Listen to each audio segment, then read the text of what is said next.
제2경인고속도로 방음터널 화재 수사에 나선 경찰이 처음 불이 난 트럭 운전자의 과실과 차량 결함 여부를 집중 조사하고 있습니다. 화재 당시 터널 진입 차단 시설이 작동하지 않아 피해가 커졌던 사실도 새롭게 드러났습니다. 이번에 사고가 난 터널의 아크릴 방음판은 한국도로공사의 연구 결과를 통해 화재에 매우 취약하다는 경고가 10년 전부터 이어졌던 것으로 드러났습니다.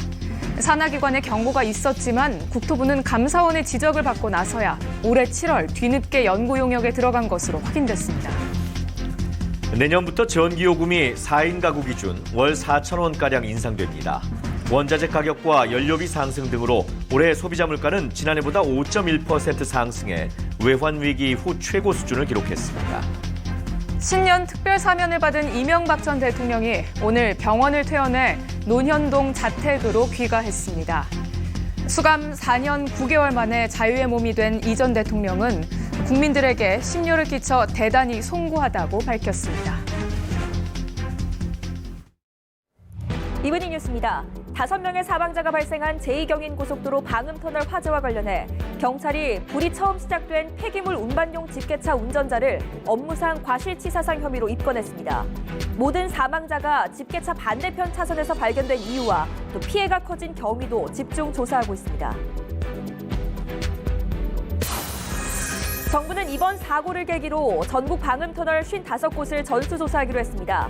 화재에 취약한 소재를 쓰는 공사는 전면 중단하고 이미 설치된 곳은 불에 타지 않는 소재로 교체하도록 했습니다.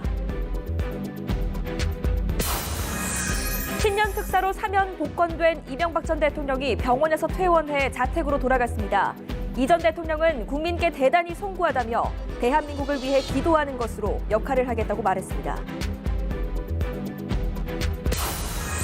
새해부터 전기요금이 역대 최대 폭으로 인상돼 4인 가구 기준 월 4,000원 정도 오르게 됩니다. 가스요금은 일단 동결하고 내년 2분기 이후에 인상 여부를 검토하기로 했습니다. 정부가 전국발 코로나19의 국내 확산을 막기 위해 공무나 기업 필수 업무를 제외한 중국인 관광객의 입국을 사실상 막았습니다. 중국 내 단기 비자 발급은 한 달간 제한하고 중국발 입국자는 입국 전후로 코로나19 검사를 받도록 했습니다. 축구의 전설 펠레가 암투병 끝에 향년 82세로 세상을 떠났습니다.